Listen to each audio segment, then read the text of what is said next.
This is Sleepy Science Explained, and it's good to have you here. So, let's turn inward toward the one place you can't step outside of, your own mind. You carry it everywhere, and yet it may be the least familiar country you own. It wanders off when you would rather it stayed, and hands you dreams you never asked for. Here is the quiet thing. The scientists who study minds say much the same.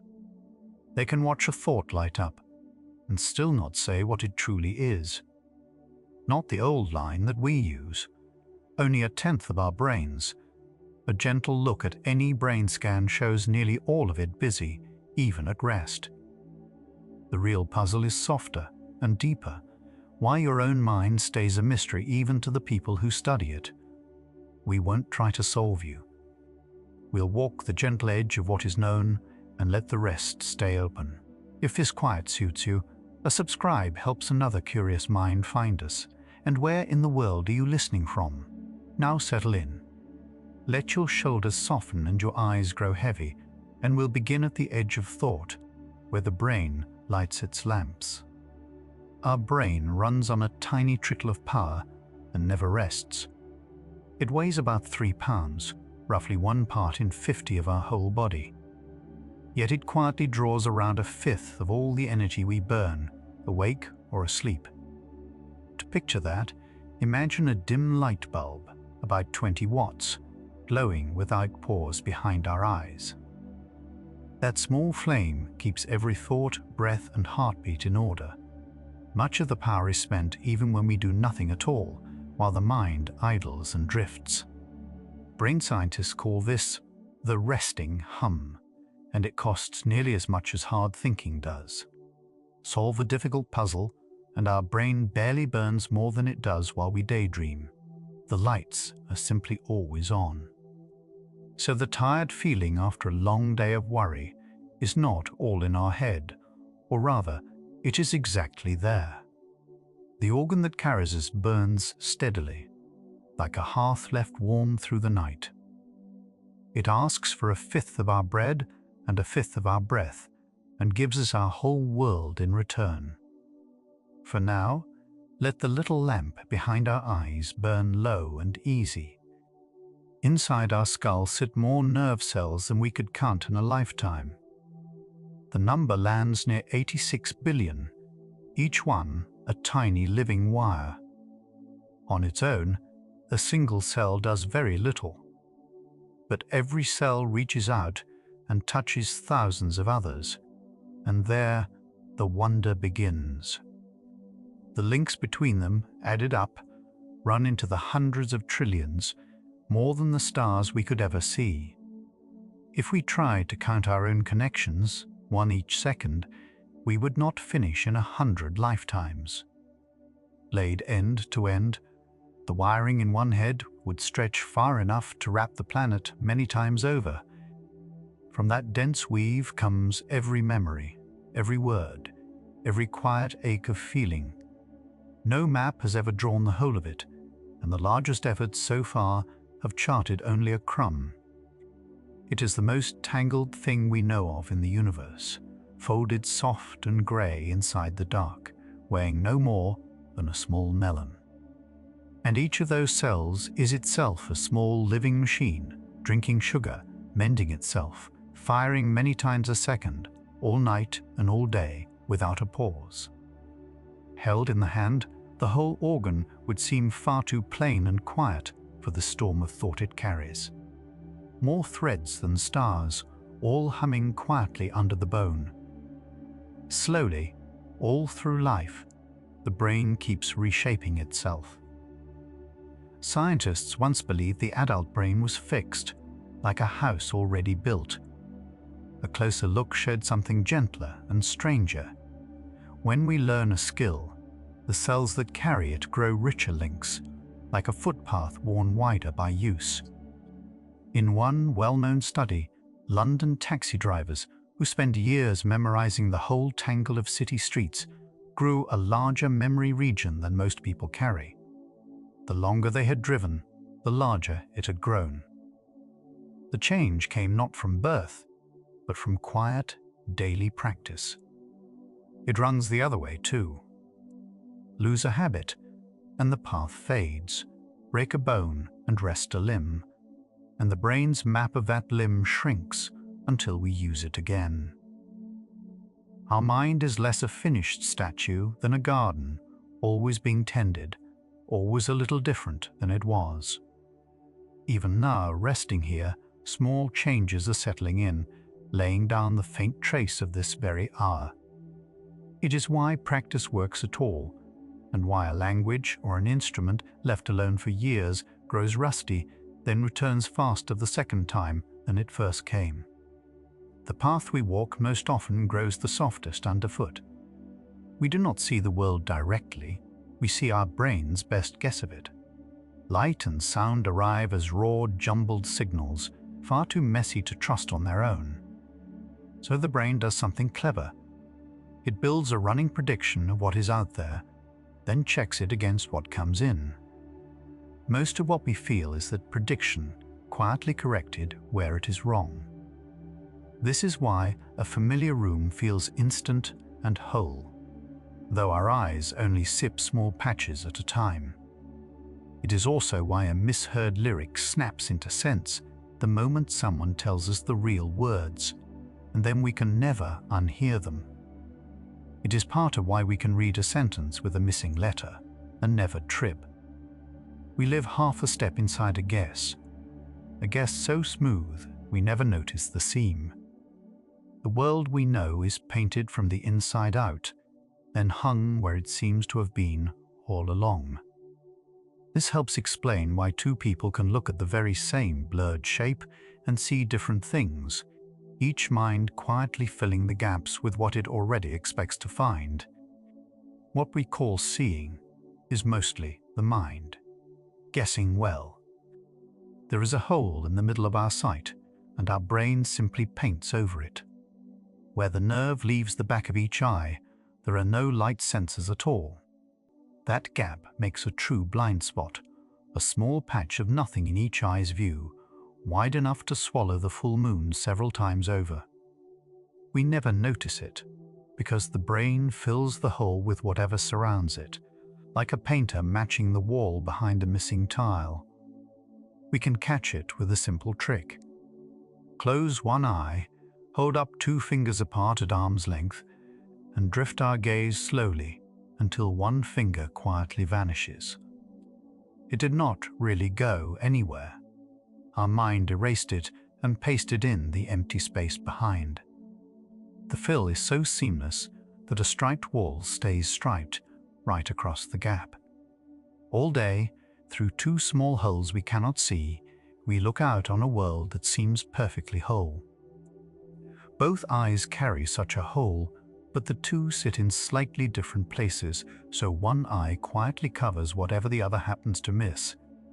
The gap is always there, softly hidden by our own hand. Color is not out in the world. It is made inside our head. Out there, light comes in different lengths of wave, long and short, and nothing more. The wave that we call red is not itself red. It is simply longer. Our eye catches these lengths with a few kinds of sensor, and the brain mixes their reports into the reds and blues we know. A creature with different eyes would paint the same light in colors we have never seen. Some birds and insects read waves that are, to us, pure darkness, and to them a plain flower may blaze with hidden patterns. Even among people, the exact shade one mind makes of a wave differs a little from the next. So the warm glow of a lamp or a leaf's deep green is a kind of story our mind tells about plain, colorless light. It is a true story, shared by most of us, but a story all the same, told fresh behind every pair of eyes. This is part of why people can honestly disagree about a shade on a screen, one calling it blue and one green, each brain settling the same plain light a little differently. The world is quieter and grayer than it looks until we look. Pain is not simply sent from the body, it is built by the brain. When we knock our elbow, Sensors there fire a warning signal upward. But the ache we feel is not in the elbow at all. It is made higher up once the brain weighs the signal against everything else it knows. It is one reason the same scrape can sting sharply in a tense moment and barely register in a calm one. This is much of why soldiers and athletes sometimes feel little until the danger has passed, then notice the hurt only later. The very same injury can feel worse when we are frightened, alone, or watching it happen, and softer when we are soothed. The signal is only a message. The brain decides how loud to play it, moment by moment. None of this means a hurt is imagined. It means the mind is always part of the feeling, quietly turning the dial, weaving worry and calm right into the sensation itself. It also helps explain why rubbing a bumped knee truly eases it, since the new gentle touch signal crowds out some of the pain on the shared road up to the brain. The wound speaks, but the mind sets the volume. No one fully knows why we spend a third of life asleep. Every animal with a brain seems to need it, and going without it harms us quickly. A few days without sleep leaves the sharpest mind foggy and slow. Yet science still cannot give one clean reason why. Sleep helps the body mend, steadies mood, and lets the mind sort its day, but those may be effects, not the deep cause. It is a costly, even perilous habit after all. A sleeping creature cannot eat, guard itself, or flee, and still the drive to sleep never loosens its grip. Nature would surely have trimmed away so risky a thing, unless it served something we cannot do without. That such a plain nightly act stays unexplained is its own small marvel. We do it faithfully, all of us, from the whale to the fly, without knowing quite what it is for. Even the simplest creatures, with only the barest thread of nerves, seem to fall into something like rest, which only deepens the puzzle of what sleep is truly for. We close our eyes each day, sure of the need, unsure of the reason.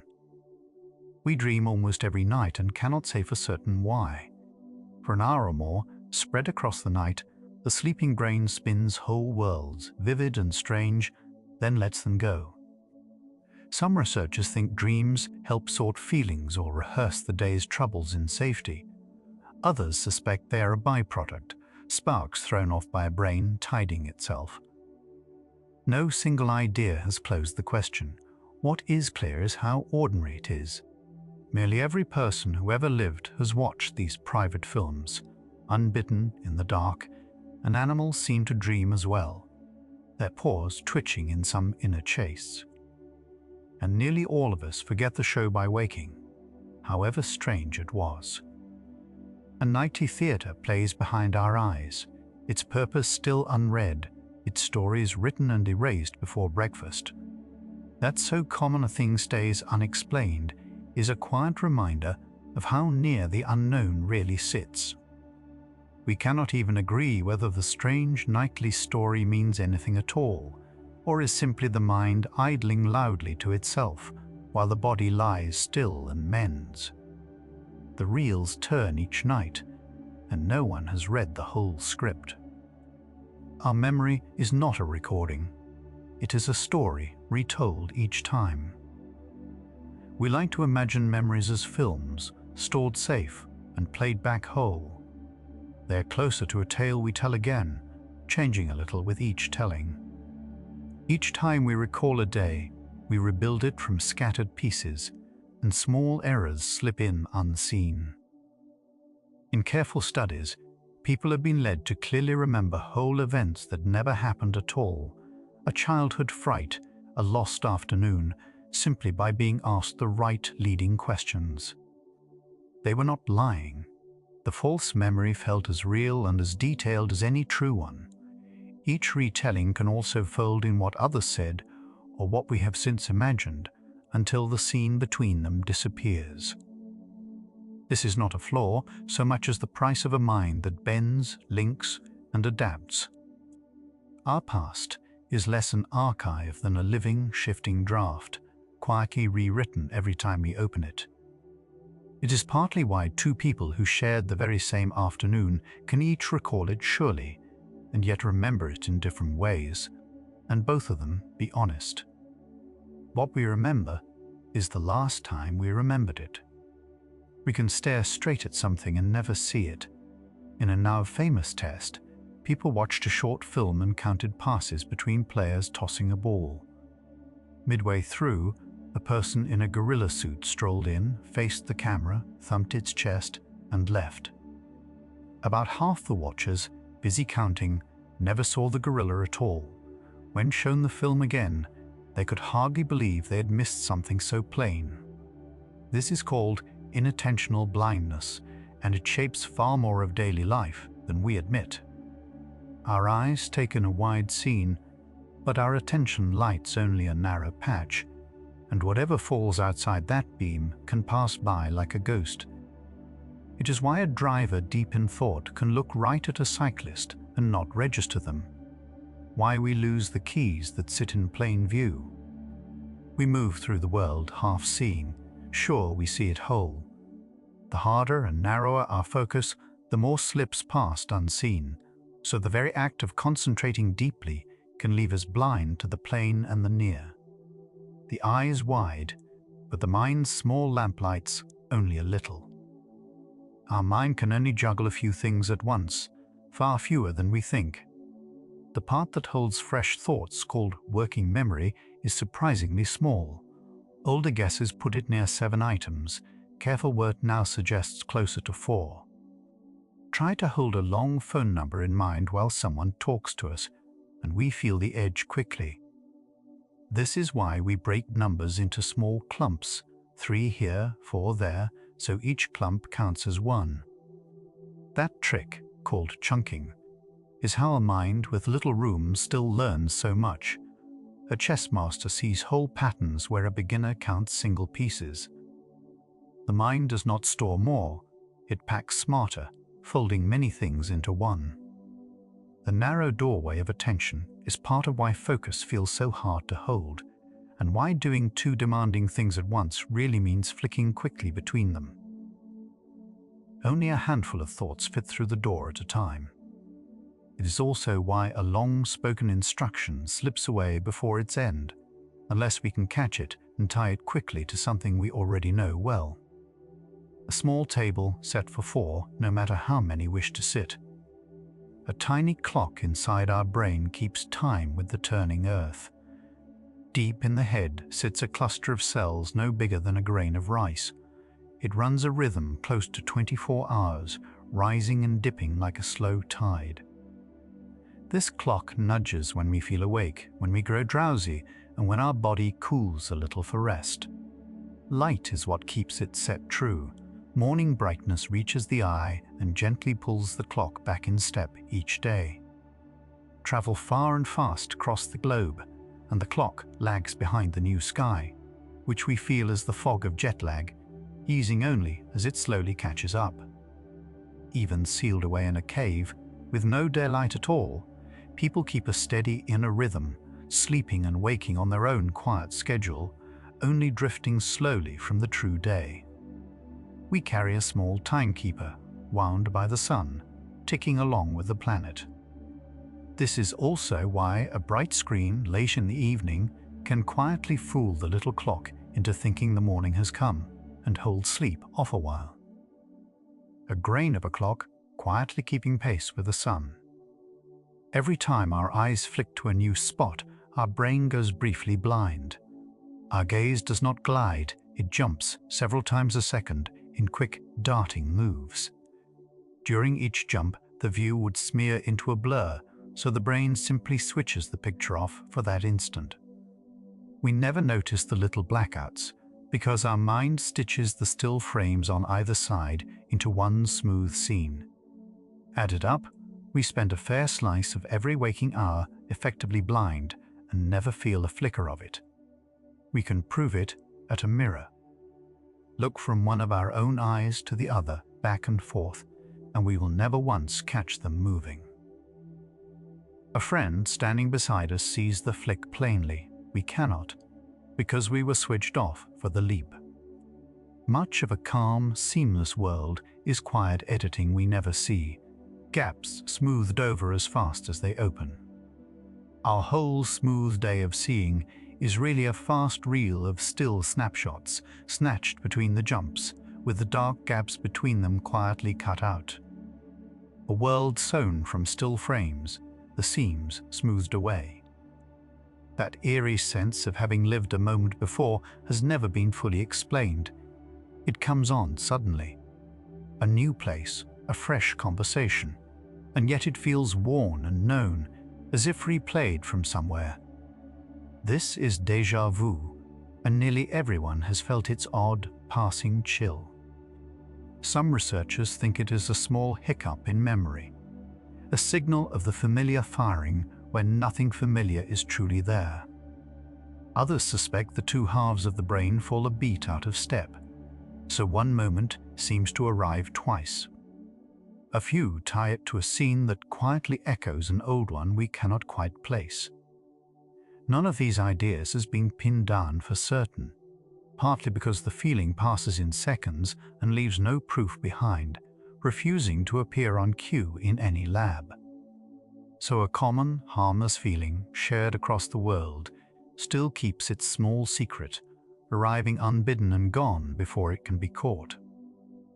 It may even be one thing in one person and quite another in the next, which is part of why it has proved so slippery to catch and study at all. A moment that arrives already wearing the coat of memory. People who lose a limb often still feel it, vividly for years. The arm is gone, yet the mind keeps a full map of the body it once ran. So the missing hand can still seem to itch, clench, warm, or ache as if it never left. This is the phantom limb, and it puzzled healers for a very long time. The answer lay in that inner map, which does not fade the instant the limb does. The brain keeps sending to and listening for a hand that is no longer there. In a clever and simple fix, doctors used a plain mirror to reflect the sound arm into the place where the lost one would be. Seeing the reflected hand move and open, the brain often eased the phantom's clench, as if reassured. It shows how much of the body lives in the mind's own chart, not the flesh. The limb can depart, and its ghost stay behind. Some people feel the missing hand curl so tightly that it aches, held in a clench the brain cannot see, and so cannot easily coax back open. The hand is gone, and still the map remembers its shape. We have a sense most people never name, telling we where our body is. Close our eyes and touch our nose, and we find it at once in the dark. Nothing looked, nothing guessed. Small sensors in our muscles and joints report their every angle and stretch hundreds of times a second without pause. The brain gathers these reports into a quiet, constant map of our own shape and pose. This sense is called proprioception, and we lean on it every waking second. It lets us climb stairs without watching our feet, walk while reading, and type without eyeing each key.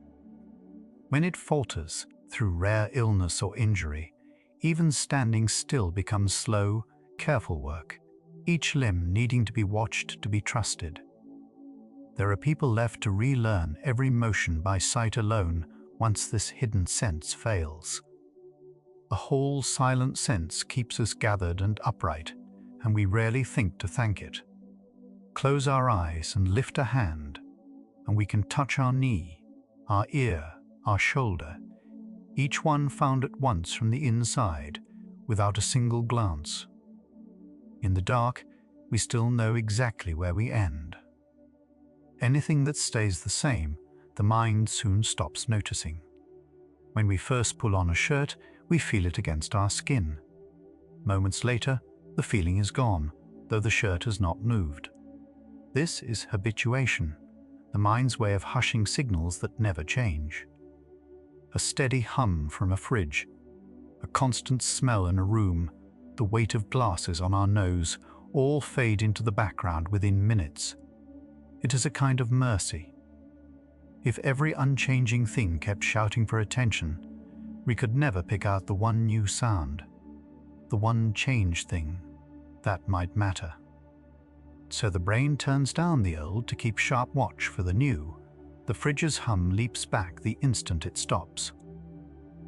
Right now, we likely cannot feel our own tongue resting in our mouth or our feet inside our shoes until, just by naming them, we suddenly can.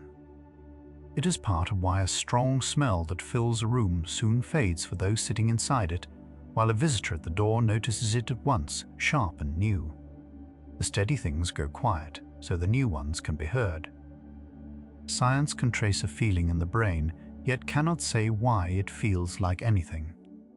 We can watch which cells fire when we taste honey, hear our name, or see the color blue. But that does not explain the honey's sweetness as we live it. From the inside, the plain fact that there is something it is like to be we. Why is there an inner light on at all, instead of the dark, silent work of a machine? Thinkers call this the hard problem, and it stands wide open, untouched by all our maps of the brain. A camera catches light and never sees. A recorder catches sound and never hears. Our mind somehow does more, and no one can say how busy cells cross over into felt experience. It may be the deepest question the mind can ask about itself, and the one it seems least able to answer. For now, the wonder is simply that anything is felt at all. We can say which parts of the brain light up as we feel it, and still not say why the light is lit for someone inside, rather than simply working on in the dark. That there is someone home at all, no one can yet explain. The billions of cells in our head almost never actually touch. Between one nerve cell and the next lies a gap far too small to see, a tiny cleft that signals somehow contrived to cross. A pulse of charge races down a cell like a spark along a wire, then reaches this gap and cannot leap it directly. So the cells spill small chemical messengers into the divide, which drift across and are caught by the cell on the far side. In that instant, thought turns from spark to slow tide and back again, electric within each cell, chemical between them. That the two mix at all is why so many medicines and so many moods can shift how we think by nudging those chemical crossings. Our whole inner life pours across many trillions of these tiny straits every second, none of them ever quite closing. Nothing in our mind is ever in direct contact with the next thing. The whole crossing takes less than the blink of an eye, and it happens many trillions of times over, all across our head, before we finish reading this one sentence. A crowd that never touches, passing whispers across the dark. What we see can change what we hear without our leave.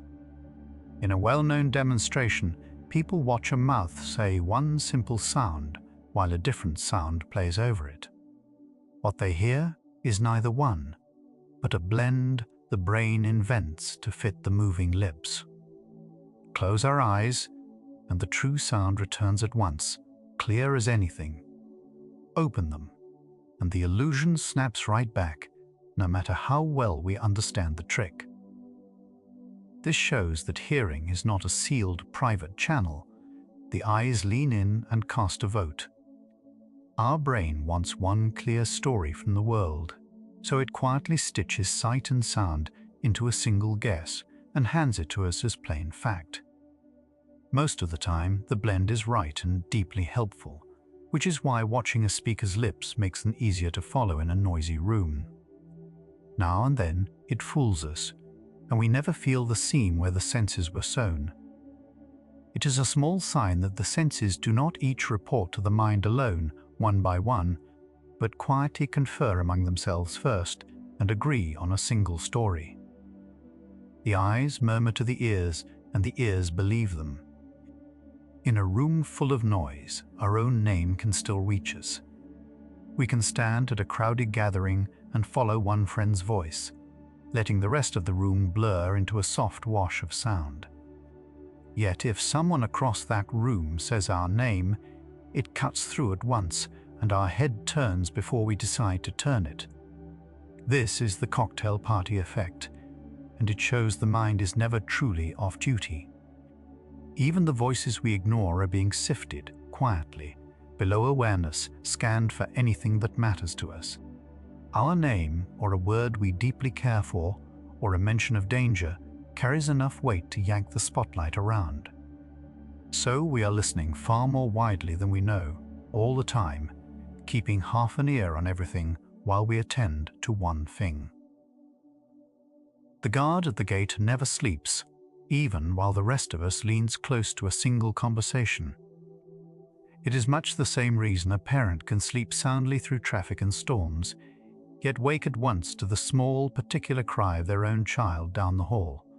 We were only half listening, and still it heard our name.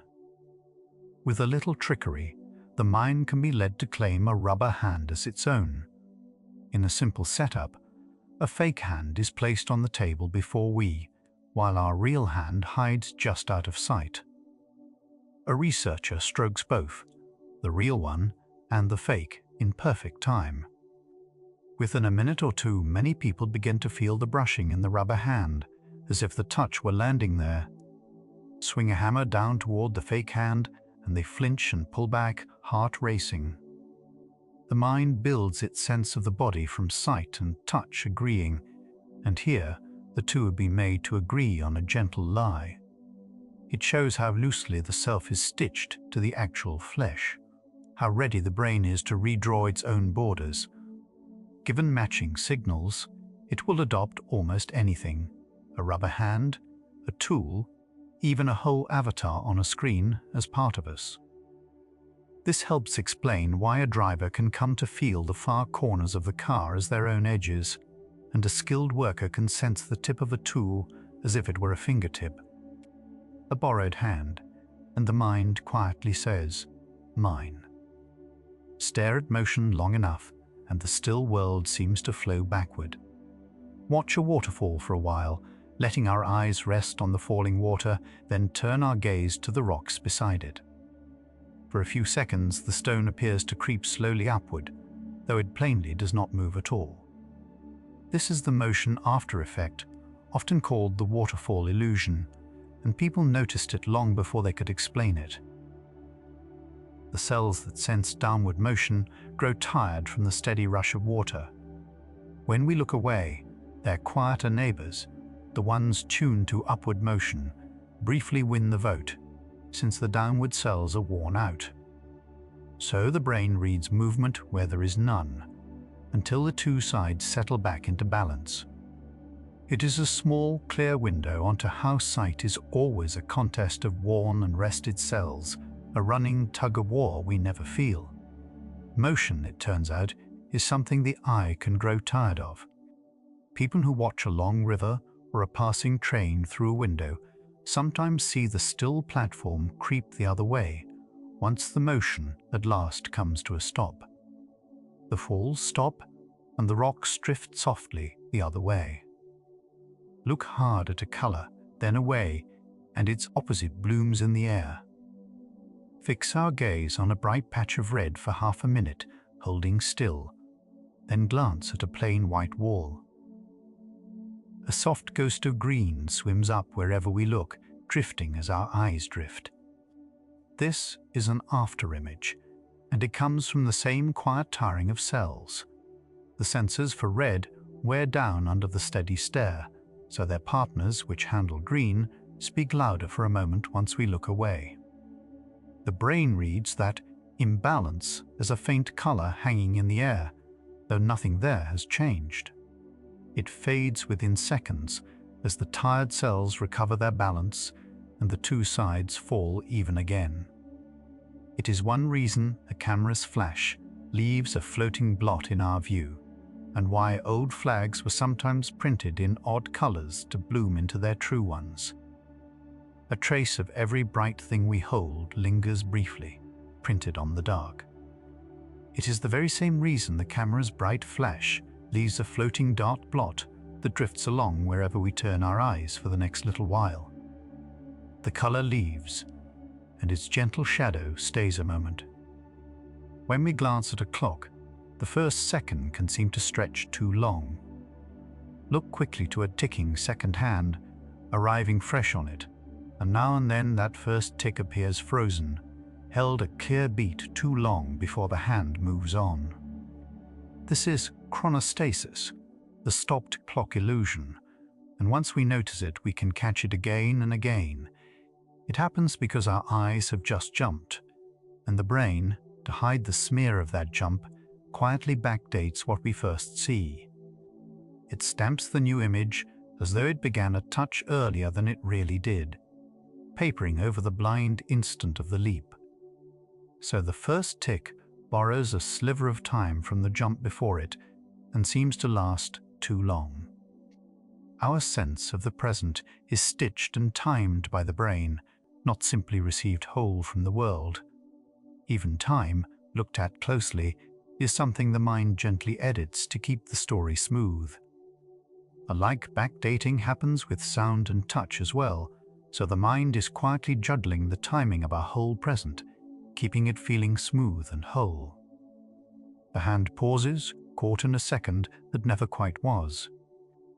Our nose is always in view, and our brain has agreed to ignore it. Right now, at the lower edge of our sight, our own nose sits plainly in both eyes' view, a soft blur on either side. We almost never notice it, because the mind long ago decided it is not worth reporting. It is always there, so it tells us nothing new. It filters the nose out, the very same way it hushes a constant hum or the steady weight of a hat. The moment I name it, though, it reappears, softly there in the corners of our vision, and now we may struggle to unsee it. Nothing about our face has changed, only where our attention rests has changed. This small trick shows how much of seeing is really choosing what to leave out, quietly trimming the steady and the useless, so the changing world stays clear. We look past our own face all day and never miss it. The mind does the very same with a steady blur of our own cheeks and brow, quietly editing our own face out of nearly every scene we ever look upon. Always there, gently unseen, until a word calls it back. We all yawn, and science still cannot say for sure why.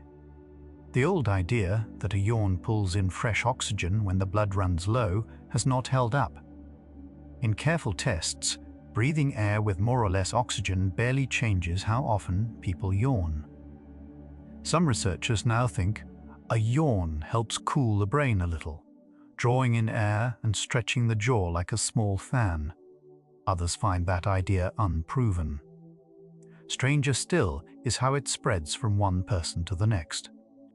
See someone yawn, hear a yawn, read the word, or merely think about it, and our own may follow within moments. That catching quality hints at something social, tied to how deeply we mirror one another, and it runs stronger between people who are close. But the plain reason we yawn at all, alone in an empty room, still stands open. A daily habit, shared by nearly every animal with a backbone, keeps its small secret. Even unborn babies have been seen to yawn in the womb on scans, long before there is any tiredness or stale, close air that might explain it away. Our jaw may have opened by now, and no one knows quite why. The mind is so eager to find faces that it sees them where none exist. A power outlet, the front of a car, a knot of wood, 2 windows above a door, the shadows on a hill, all can seem to look back at us. This is pareidolia, the brain's deep habit of reading faces into stray shapes. We carry special machinery for faces, tuned since the first days of infancy, and it fires a little too freely, on the side of catching too many rather than too few. That is why people once saw a giant carved face staring up from a grainy old photo of Mars. A sharper camera later returned to the same spot, and found a plain, weathered hill, all light and shadow and ordinary rock. The face was never there, the wish for one was, and the machinery obliged. A mind built above all to find other faces will conjure them, gladly, out of clouds and stone and toast. It is the same hungry, helpful machinery that lets a newborn find its mother's eyes within days, turned loose now on clouds, on outlets, on the moon. Just light and shadow, and a mind that wants a face. A large thing can change right before we and slip past unnoticed. In careful tests, a scene shifts between glances, a color swapped, an object moved, even a person replaced, and watchers often miss it entirely. This is change blindness. Our eyes do not store the whole picture in detail. They hold a rough gist and refill the fine points on demand, trusting the world to stay put between looks. So a change hidden by a blink, a film cut, or a passing truck can go completely unseen. In one memorable study, a stranger stopped people to ask directions, and while a door was carried between them, a different person quietly took his place, and many talked on without noticing the swap. We feel we hold the whole world steady and complete in our heads. In truth, we keep a loose, running sketch, and simply trust the rest is still there, unchanged, until something forces us to look again. Filmmakers quietly lean on this, swapping props, shadows, even whole costumes between shots, trusting that almost no one watching will ever catch the shift. The scene shifts softly, and we look right through the change. Reading a color word is so automatic, it can fight the color it is printed in. Picture the word red printed in bright blue ink and try to say the ink's color aloud, not the word. Our tongue stumbles and slows. The reading happens on its own, faster than we can stop it, and it trips up the naming of the color. This is the Stroop effect, one of the oldest and simplest windows onto attention. It shows that some skills, once deeply learned, run whether we want them to or not, jumping ahead before the slower, careful part of the mind can catch up. We cannot simply switch off reading. The word reaches up and grabs us first, and the color waits its turn behind it. Give the same test to a young child who cannot yet read, and the trip vanishes, for there is no word to get in the way. So much of thinking runs beneath our choosing, on rails laid down by practice. It shows how a skill practiced for years can sink below all choosing, until it runs on its own, and can even get quietly in the way of a simple task. The word arrives first, and the color waits its turn. Once we believe a thing, our mind quietly gathers reasons to keep believing it. We like to think we weigh all sides fairly, like a judge. In practice, the brain leans hard toward whatever fits what it already holds. Facts that agree slide in easily and feel obvious. Facts that clash get doubted, picked apart, or quietly set aside. This is confirmation bias, and it works softly, without any malice, in every one of us. This is much of why two people can watch the very same event and each walk away more sure of what they came in believing. The mind is not built to seek cold truth first. It is built to save effort and to keep its footing steady. Search for reasons we are right, and we will always find some. Search as hard for reasons we are wrong, and those appear too. Noticing the tilt and leaning against it on purpose is the small, steady work of a lifetime. It is a large part of why plain argument so rarely shifts a settled mind, since both sides hear the very same words and quietly keep only what already fit. We find the ground we were already standing on. Learn a new word, and suddenly it seems to appear everywhere. We hear an unfamiliar name or an odd phrase one morning, and by that evening it has turned up 3 more times, in a book, a sign, a stranger's talk. It feels as if the world had conspired to repeat it just for us. It did no such thing. The word was very likely always around at that same rate. We simply could not notice it before it mattered. Now that it has caught our attention, our mind snags on each new one, and our memory links them into a pattern that seems to have appeared all at once. This is the frequency illusion, sometimes called the Baader-Meinhof effect, after one such word that did the trick. It shows how attention and memory together can paint an ordinary coincidence into a meaningful sign. Nothing out there increased in the world. Only our readiness to see it did, quietly, overnight. The same trick makes a newly bought car seem to appear on every road that week, though the roads outside are exactly as crowded as they always were. The word was always there, waiting for us to notice. The first number we hear can quietly bend every guess that follows. Ask people to guess a price, or a length, or a year, but first show them any number at all, even one they know is random, and their guesses drift toward it. This is anchoring. The mind, unsure and looking for a foothold, grabs the nearest figure as a starting point, then adjusts away from it far too little. It works even when people are told plainly that the first number was picked by chance and means nothing. Sellers, bargainers, fundraisers, and menus all lean on this, often without ever naming it, by placing a high number in view first.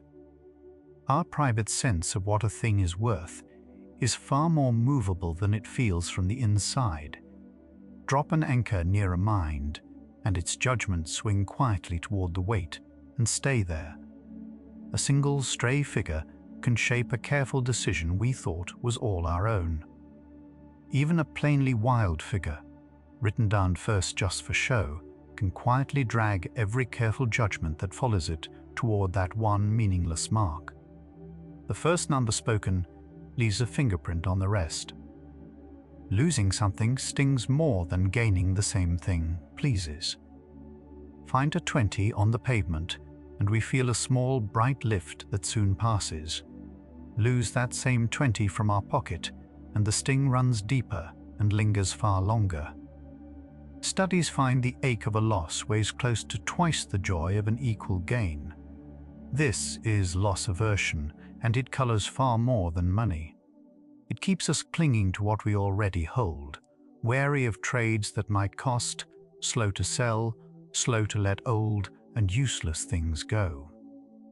Long ago, for our ancestors, a missed meal mattered far more than an extra one, so caution paid better than boldness.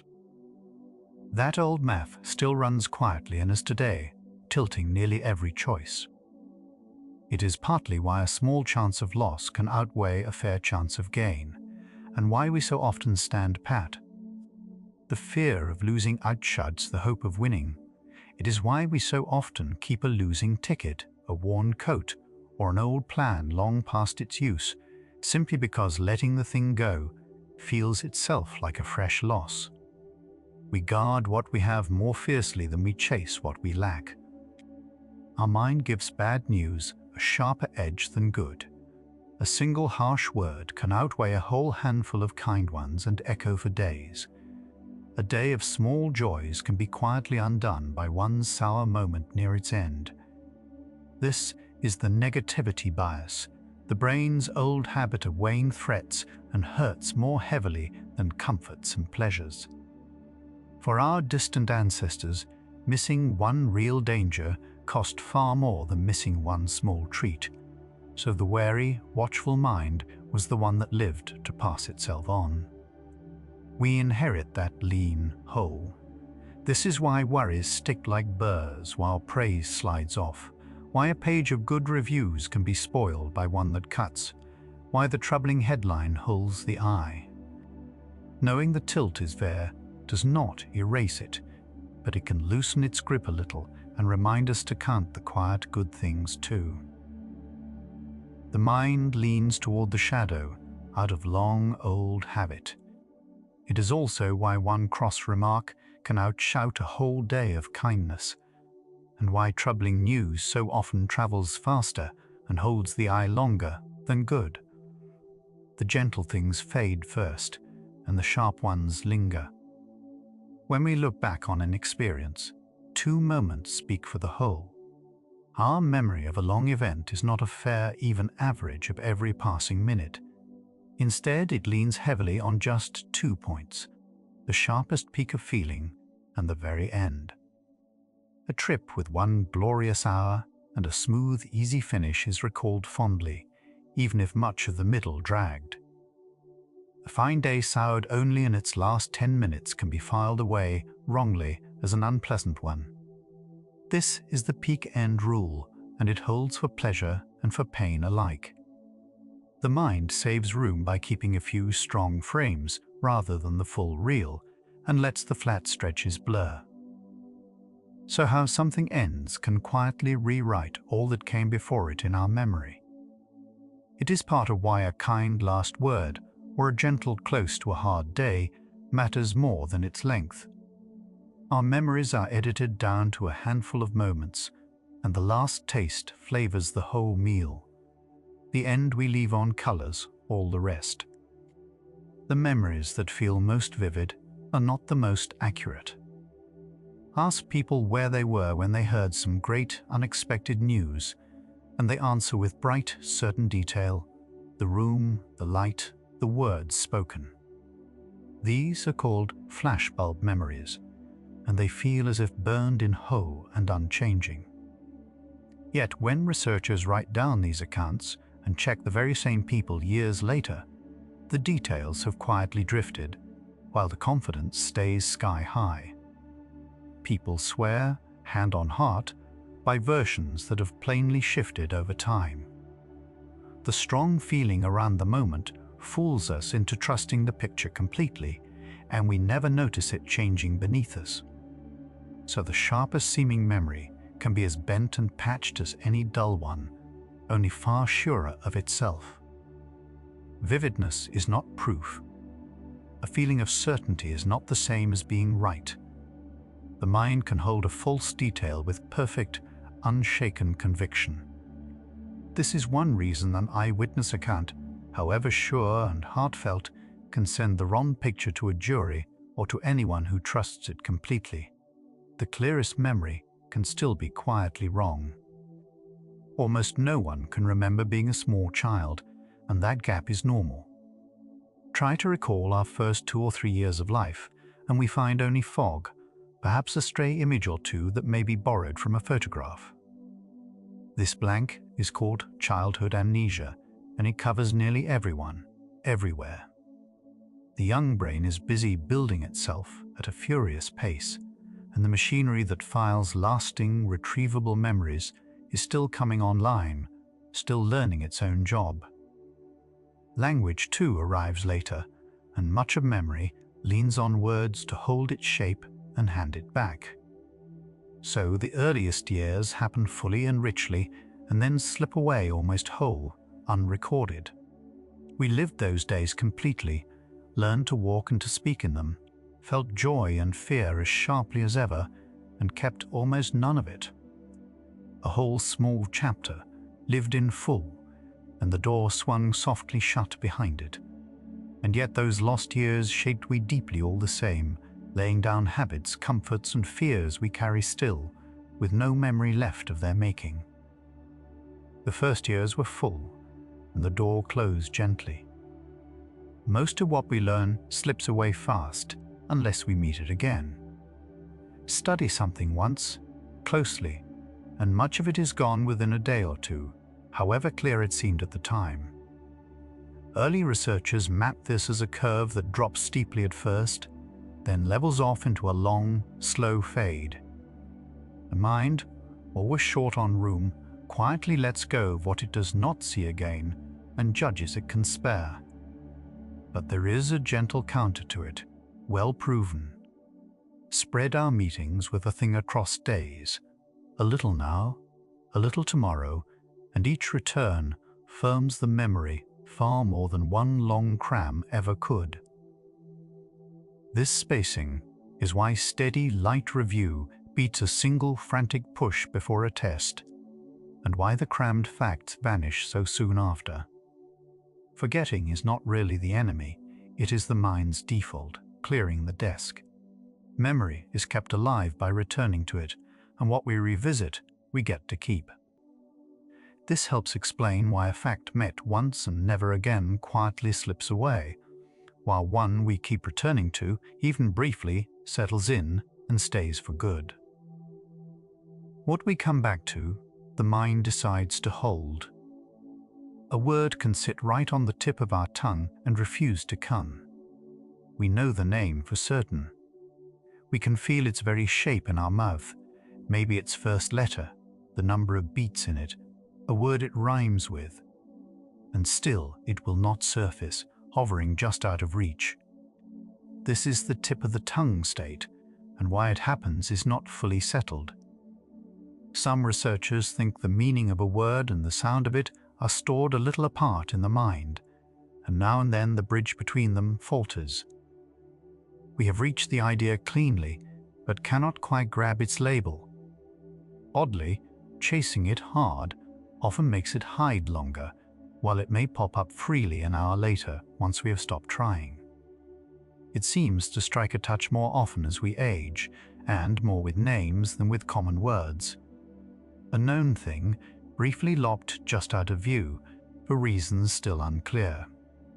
So close we can taste it, and still it stays just out of reach. A song can lodge in our head and loop for hours, and no one is sure why. It arrives uninvited, often just a scrap, the chorus or a single line, playing over and over on its own. Nearly everyone gets these stuck songs, and most of us more than once a week.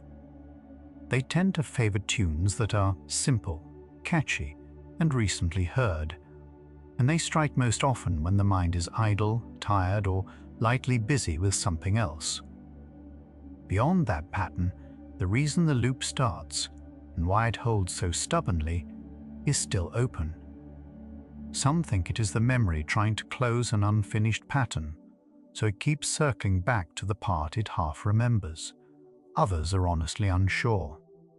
Curiously, hearing the whole song through to its end, or turning to a small, absorbing task, can sometimes let the loop finally fade. A tune plays on in the quiet of our head, and its off switch has not yet been found. Curiously, the loop seems to favor a tune left unfinished in the ear, as if the mind keeps circling back to close a song it never quite heard all the way through. The song loops softly on, and no one holds the key.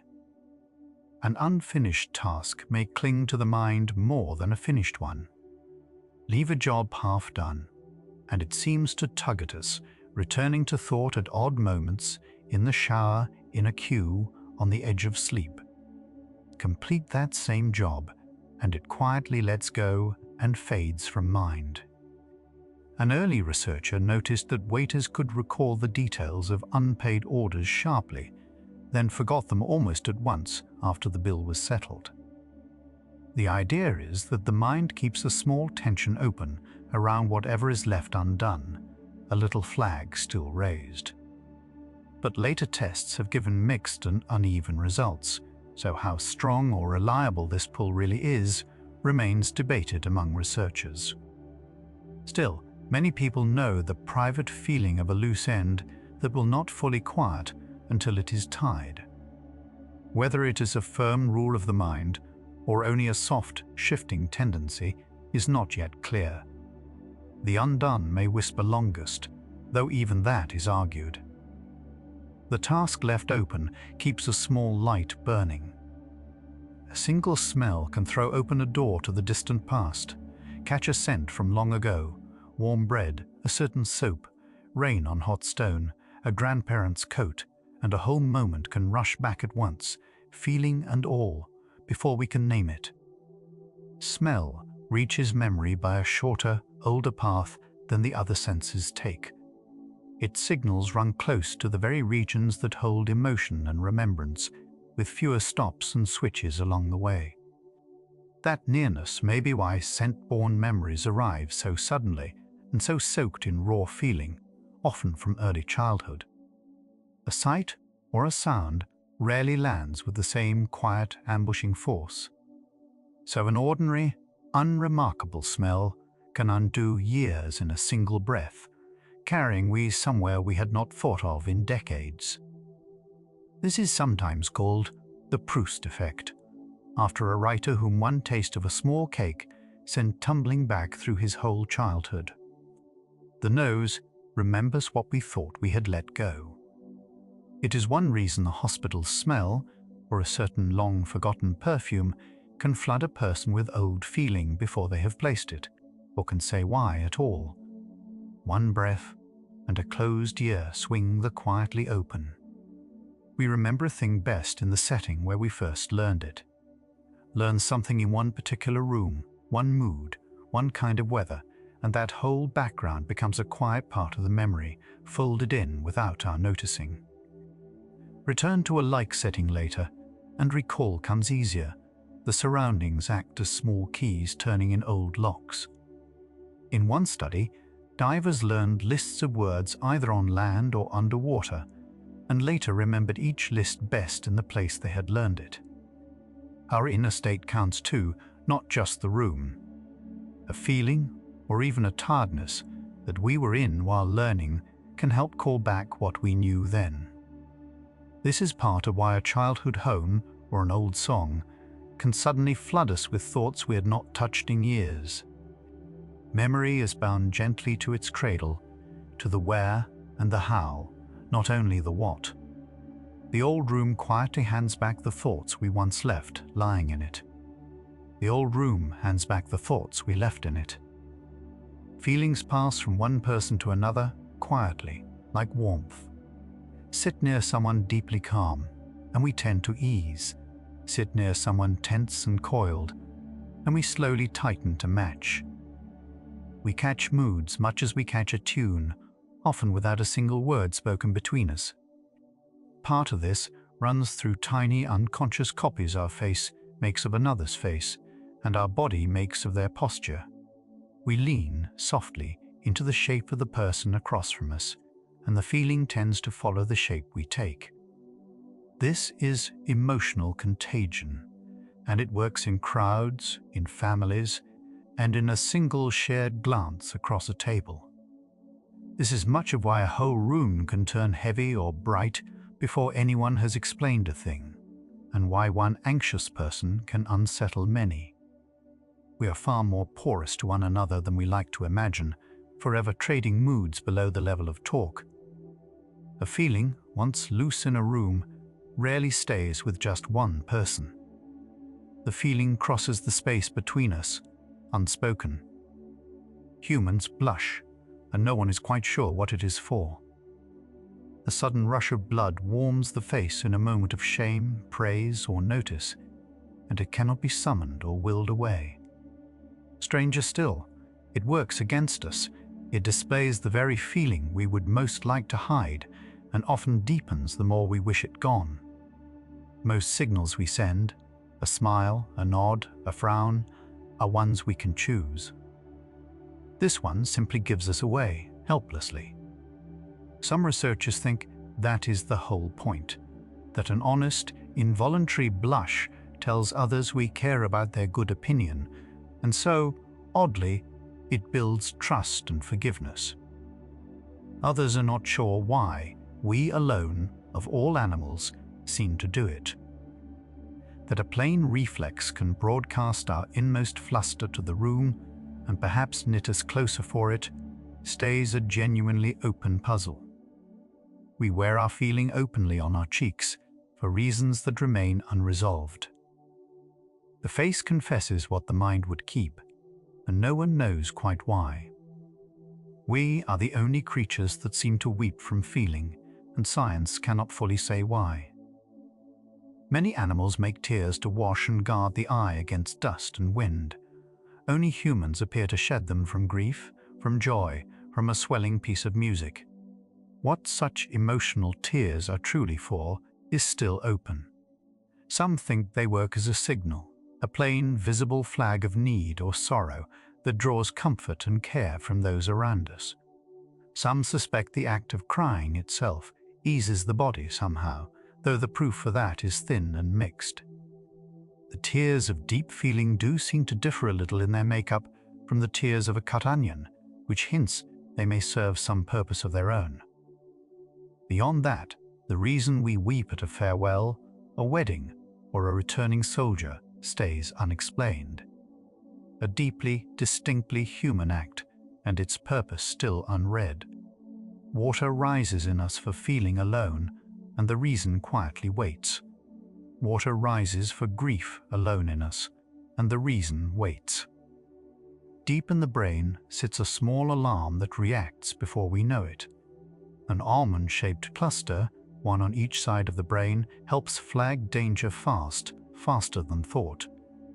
When something even looks like a threat, a coiled shape in the grass, a sudden angry face, a loud bang, it can fire before the slow thinking parts have caught up at all. That is why we may leap back from a garden hose before our mind has finished calling it a snake. This quick, low-road trade's care for speed and false alarms are simply the price it pays. Better to flinch 100 times at nothing than to miss the one real snake that mattered. A beat later, the slower, wiser parts of the brain check the alarm, weigh it against what we know, and often call it gently off. So a fast guard keeps watch beneath our awareness at every moment, ready to move our body before we have decided anything. We have already flinched before we learn there was nothing there. We have already flinched before we know there was nothing there. One man's loss taught us where memory is kept. To ease severe, unrelenting seizures, surgeons once removed a small paired region deep in a young patient's brain. His fits eased greatly, but so did something precious and unforeseen. From that day on, he could not form new, lasting memories at all. He would meet a person warmly, then forget them within minutes, living always in a fresh, rolling present that never became a past. Yet, he could still learn new skills with his hands, growing quicker at a tracing task day by day, without ever recalling a single practice session. From his patient, careful cooperation over decades, science learned that the region taken, the hippocampus, is where new memories are first filed, while old memories and learned skills are held elsewhere. His quiet, difficult life reshaped nearly everything we know about the remembering mind. One person's gap in memory became a lasting map for all the rest of us. He lived in the moment and left us the key to memory. A belief alone can set real change moving in the body, and the how is still unfolding. Give someone a plain sugar pill they fully trust, and their pain, their mood, even some real symptoms can genuinely ease, in ways that show up in careful measurement. This is the placebo effect, and it is no mere trick of politeness or wishful talk. Measurable changes follow the belief. The expectation itself seems to nudge the brain to release its own calming chemistry and to turn down the volume on pain. Part of that path is now understood, and part of it remains stubbornly open. Strangely, it can work even for people who are told plainly that the pill is inert, which puzzles researchers to this day.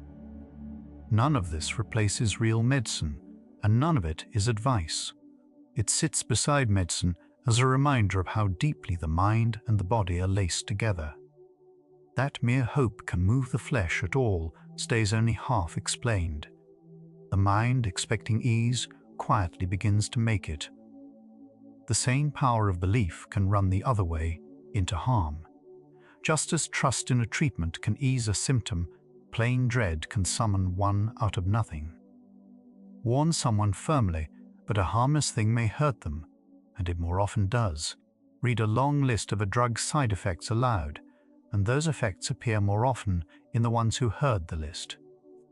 This darker twin of the placebo is called the nocebo response, and it is offered here as an observation, never as advice. It shows that the mind's sway over the body has no single, kindly direction. It cuts both ways. Words, worry, and warning can all leave a real mark on how a person feels in their flesh. The body listens closely to what the mind expects of it and often obliges. This is one reason careful thought goes into how hard news and hard risks are told to people. Expectation shapes the body for better and for worse alike. What the mind fears, the body sometimes agrees to feel. Certain brain cells fire both when we act and when we watch another act, and their role is debated. Found first in monkeys, these cells were seen to light up whether the animal reached for a nut itself or merely watched someone else reach for one. They were named mirror neurons, and some scientists quickly hailed them as the deep root of empathy, of language, of understanding other minds. That grand and tidy story ran well ahead of the actual evidence. In humans, the picture is far murkier, harder to measure directly, and careful researchers now urge real caution about the sweeping claims. The cells themselves are real enough. It is their true job that is still argued over. They may help us grasp the simple aim of an action we see, or they may be just one small piece of a much wider system for reading others. A neat, appealing idea got well ahead of the science that was meant to support it. What these mirrors truly reflect is not yet settled. They echo the reaching hand, and what that means is still in question. A piece of music can send a shiver down our spine, and why is not fully known. It tends to come at a swelling chord, a sudden hush, a lone voice that cracks just so, or the return of a beloved theme. A wave of goosebumps rises along the arms, the scalp prickles, and for a second or two the whole body seems to stop and listen. Some researchers think it comes when the music quietly sets up an expectation, then bends or delays it in a way that stirs the brain's reward system. Others tie the shiver to very old circuits meant for sudden, strong feeling. Why cool, wordless, ordered sound can move the living body like this stays genuinely open. Not everyone feels it at all, and even those who do cannot simply call it up at will, on demand. That arranged air, shaped by a stranger long ago, can raise the skin and touch something wordless in us, keeps its quiet mystery. The chord lifts, and the body answers before the mind knows why. The chord lifts, and the body answers before we know why. When a task fits us just right, the sense of time can fall away. Give ourselves over to something hard enough to hold our full attention, but not so hard that it breaks us, and hours can pass without our feeling them go. The nagging inner critic falls quiet. Effort turns smooth and almost automatic, and we and the doing seem to blur into one thing. People call this state flow, and it shows up in music and craft, in sport, in coding, in plain absorbing work of any kind. It arrives when the challenge before we and the skill within us are nearly matched, poised right at the edge of our ability. Make it too easy, and boredom creeps in and the mind drifts off. Make it too hard, and worry breaks the spell. In full flow, the noisy, self-watching part of the mind steps back, and the doing runs clean and unforced. Lost completely in a task, we briefly lose the clock and look up amazed at the hour. The hours thin out, and the watcher within goes still. The hours thin out, and the watcher within goes still. We feel far more watched than we truly are. Wear an odd shirt, stumble on a step, spill a drink, say the wrong name, and it seems certain that everyone in the room saw it and is dwelling on it still. Usually only a few noticed, and fewer still remember. This is the spotlight effect. We each stand at the very center of our own view of the world, so we quietly assume we stand near the center of everyone else's view too. but each person around us is just as lost in their own private show, their own small stumbles, their own worries and daydreams. The stain we fret over all evening is, to the room, a passing blur soon forgotten by supper's end. Knowing this can loosen a tight knot of self-consciousness. The bright, hot beam we feel on us is mostly our own attention, turned inward on ourselves. Others notice us less and forgive us far sooner than the anxious mind ever fears. The spotlight we feel is one we hold ourselves. Holding two clashing ideas is so uncomfortable, the mind bends to ease it. Do a thing that sits plainly against our sense of who we are, and a quiet, gnawing tension rises inside. Rather than sit with that discomfort, the mind very often edits the beliefs instead, quietly, until they fit the deed already done. So we decide the dull, tiring chore was well worth doing after all, or that the thing we could not have was never really wanted. This is cognitive dissonance, the ache of a mind at odds with itself and its clever, unseen repairs. It nudges us to justify, to soften, to forget, and to rewrite our own reasons, all so we can feel whole and consistent again. Much of what we proudly call reasoning is really this quiet mending after the fact, a story told to smooth a bump. We do not always act on our beliefs. Just as often, we reshape the beliefs to match what we have already done. The mind smooths its own seams to keep from chafing against itself. The mind smooths its own seams to keep from chafing. The less someone knows about a thing, the harder it can be for them to see the gap.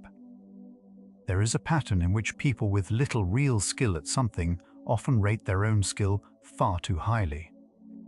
The very knowledge that lets us do the thing well is also the knowledge that lets us judge our own doing of it, so its absence quietly hides itself from us. This idea, tied to the names of two researchers, spread very widely and became a favorite line. But it is now genuinely argued over. Some scientists say a good part of the effect is really a quirk of the numbers and averages, not a fact about the mind at all. The truth is likely gentler and messier than the neat and quotable headline suggests. Still, the plain caution at its heart holds. It is hard to measure a skill we do not yet possess.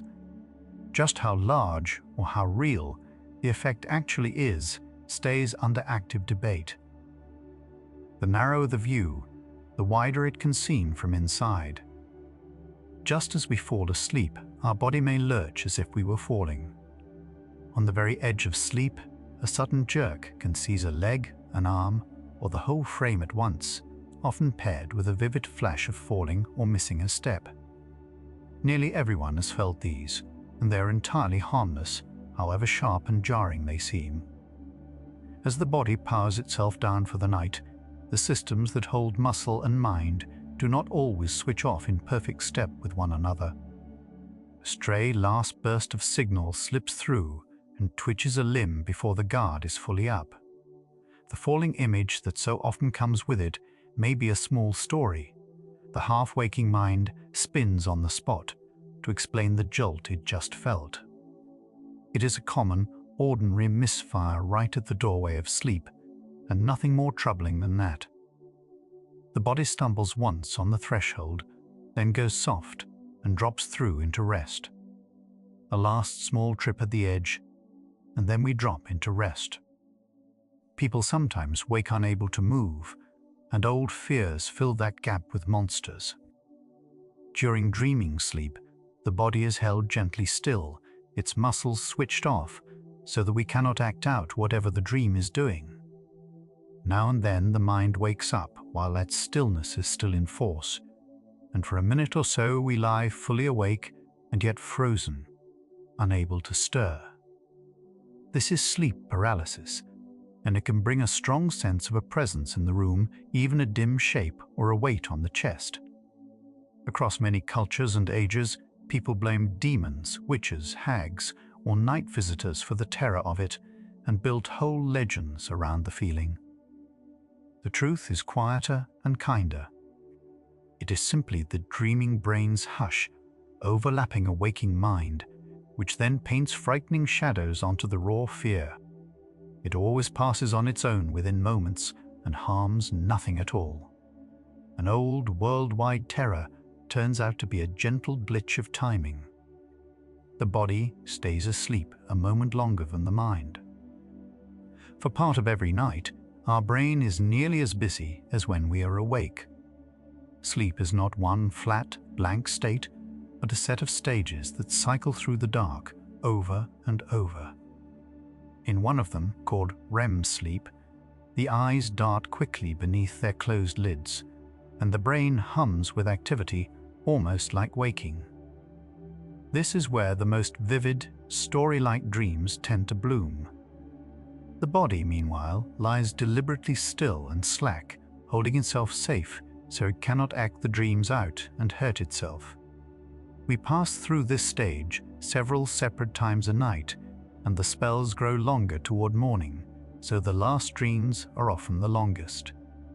Wake someone during it, and a dream is usually fresh and bright on their mind. Wake them outside it, and there may be none to find. So a wakeful, dreaming brain rides quietly inside the deepest rest all night. The still, quiet body hides a far livelier night than it lets on.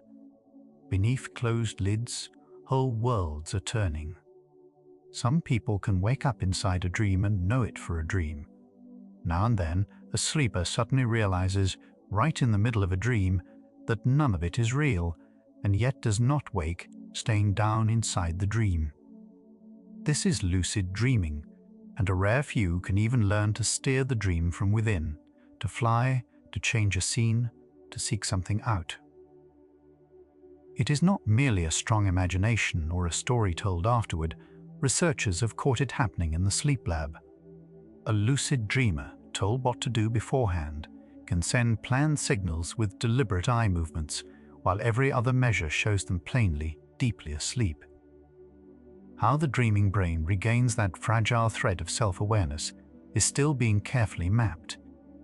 It seems to stir awake certain front regions that usually fall quiet during sleep. Rare, slippery, and hard to hold for long, the lucid dream sits right at a border we are only beginning to chart. Awake within the dream, walking a country made of sleep. Awake within the dream, walking a country made of sleep. While we sleep, small bursts of brain activity help fasten the day into memory. In the lighter stages of sleep, quick ripples of activity race across the resting brain, each lasting a second or less, then gone. These are called sleep spindles, for the shape they trace on a recording. They seem to arrive just as the day's fresh, fragile new memories are being carried from short-term holding into steadier, longer storage. In study after study, the more of these ripples a sleeper shows in a night, the better they tend to hold on to whatever they learned just before bed. It is as if the quiet night were filing the day's loose, scattered pages into their proper drawers, one soft bundle at a time. This is one clear reason why a full night's sleep after learning helps the learning last, and why a lost night can blur it. The work of remembering does not stop when we close our eyes. A good part of it only begins there. The night tucks the day's learning gently into place. The night tucks the day's learning gently into place. In sleeping animals, the brain appears to rinse itself clean, and we may share the trick. In studies of mice, the narrow spaces around the brain cells seem to widen once the animal drifts off, and fluid begins to move through them in slow, even waves. That gentle inner tide looks to carry off the small debris that a day of hard thinking leaves behind, a little like a slow current clearing, a flooded wood in the dark, drifting between the trunks and drawing back. Whether a human brain does the very same thing, at the very same pace, is much harder to watch directly, since no one can open a living mind to see the water move. So this picture is drawn mostly from careful animal work, and it is held here with proper care, not stated as a settled fact about people. Still, it hints at one quiet, useful task the night may be doing for us as we lie there. The sleeping brain may be washing itself softly in the dark. We can watch it in mice and only wonder about ourselves. We can watch it in mice and only wonder about ourselves. A few people are jolted awake by a loud crash that no one else can hear. On the very edge of sleep, they hear a sudden bang, a slam, a burst of static or noise, sharp and close by, though the room around them is perfectly silent. It startles them badly, and yet nothing whatever is wrong. This odd little event has an even odder name, exploding head syndrome, and despite the alarming name, the thing itself is harmless. It seems to happen as the brain powers down towards sleep, and a few of its systems misfire out of step, sounding a false alarm of sound where there is none. There is no pain and no danger in it, only a phantom noise heard at the quiet gate of rest. Simply learning that it is benign often takes most of the fright out of it for those who get it. The mind, in the act of settling down, sometimes trips its own alarm bell. A loud nothing, and then the quiet falls back in. A sound with no source, and then sleep falls back over. Certain people who cannot see can still guess correctly what sits in front of them. After certain injuries to the seeing part of the brain, a person may go truly blind in part of their field of view, aware of absolutely nothing there, only darkness. Yet if we ask them to simply guess where a light is, or which way an arrow points, they turn out to be right far more often than pure chance could explain. They report seeing nothing, and still, somehow, they know. This is called blindsight, and it shows plainly that sight runs on more than one path through the brain. A quieter, older route can carry visual information straight to action, guiding a hand or a glance, without it ever reaching the light of awareness. So a kind of seeing goes on below the level of knowing, doing real work in the dark. It is a strange, gentle proof of how much of the mind labors unseen beneath everything we notice. The eyes tell the hand what the mind never sees. The eyes tell the hand what the mind never sees. For some people, a sound has a color, or a number has a place in space. Ask them, and the letter A may be a clear red, the note, C, a certain shade of blue, or the days of the week may sit at fixed spots arranged in the air around them. This steady blending of the senses is called synesthesia. It is not imagined and not learned on purpose. The pairings hold firm across a whole lifetime and arrive entirely on their own, unbidden. In these minds, senses that usually run in separate, tidy lanes are quietly cross-wired so that one sense reliably wakes another. Far from being a trouble, it often aids memory and delights those who live with it, lending numbers and letters a private richness. It reminds the rest of us that the neat borders between our senses are not nearly as fixed and universal as they seem from inside one ordinary head. One shared world, tasted by some in far more colors than most of us are given. For some, the alphabet arrives already painted. For some, the alphabet arrives already painted. For some, a face will not come together, even one they love dearly. They can see the eyes, the nose, the mouth, each feature perfectly clear and sharp on its own. But the parts never quite lock together into a single person they can name and place. A spouse, a child, a lifelong friend, even their own reflection in a mirror, can all go unknown by face alone. This is face blindness, and for some it is present quietly from birth, so they never knew others found it easy. We each carry a small patch of brain given over almost wholly to reading faces, and when that patch falters, This is what follows. Those affected learn to lean hard on other cues instead: a familiar voice, a certain walk, a favorite coat, a distinctive haircut. It shows just how special and central faces are to us that a single narrow task is handed its own dedicated machinery. When that one piece goes quiet, the whole crowd turns to strangers. The features are all there, and the person will not appear. Most people favor the right hand, a minority the left, and the reason is not settled. Roughly 1 person in 10 leads with the left hand, and that ratio seems to hold steady across the ages, across cultures, and around the whole world. Why the split falls exactly where it does, and why it tips so heavily toward the right, is still genuinely open. Handedness runs a little in families, so our genes clearly play some part, yet no single gene has been found that decides it. It shows up strikingly early, even before birth, with unborn babies already favoring one thumb to suck. Many ideas have been offered over the years, most tying handedness to the way the two halves of the brain divide their labor between them, and yet none has closed the case for good. A plain, everyday fact about nearly every human body, and its true cause remains unread. The hand we reach out with keeps a small, quiet secret. One hand leads, the other follows for reasons still unknown. One hand leads, the other follows for reasons still unknown. Time seems to run faster as we grow older, and why is a matter of debate. A single childhood summer felt almost endless, wide and slow. The years now seem to slip past between one glance and the next. Nearly everyone reports this quickening with age, and it grows only stronger with the decades. One idea holds that each new year is a smaller and smaller slice of a life already long lived, so it naturally feels shorter by comparison to all that came before. Another idea points to novelty and its fading.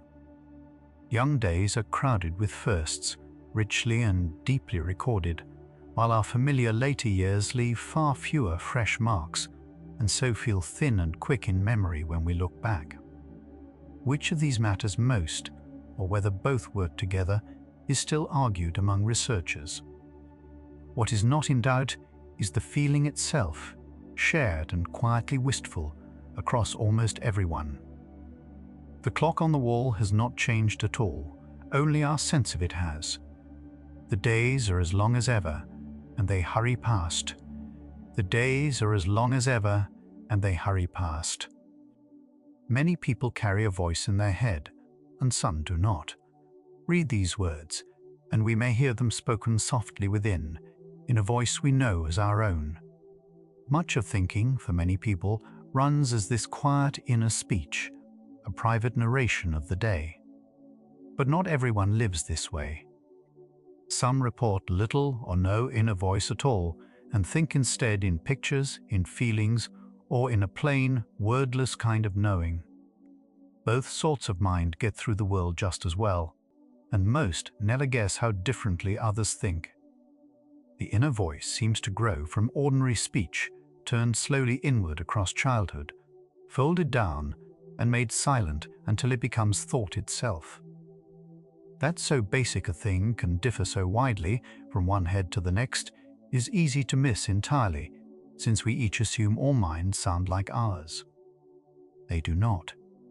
Some minds murmur steadily to themselves, and some are simply quietly still.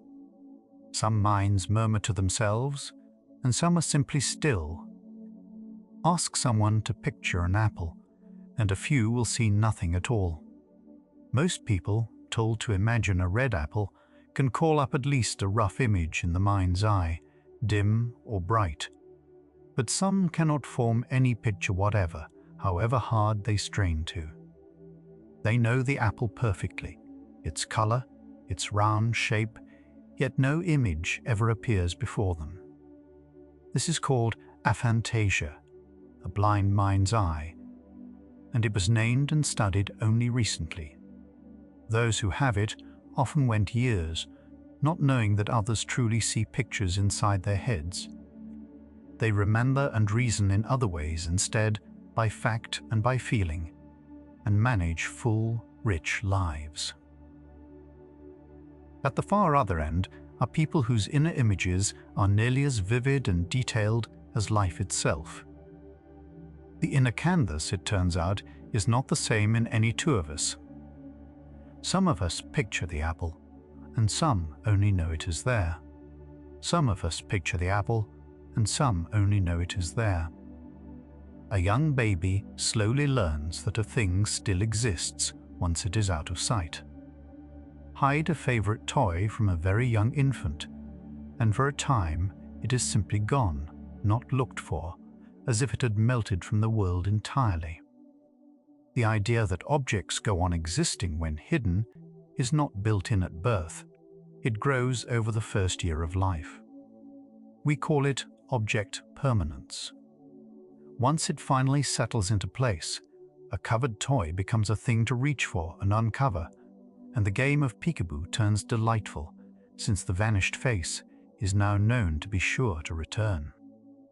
It is one of the mind's very first great lessons that the wide world does not blink out of being each time we stop watching it.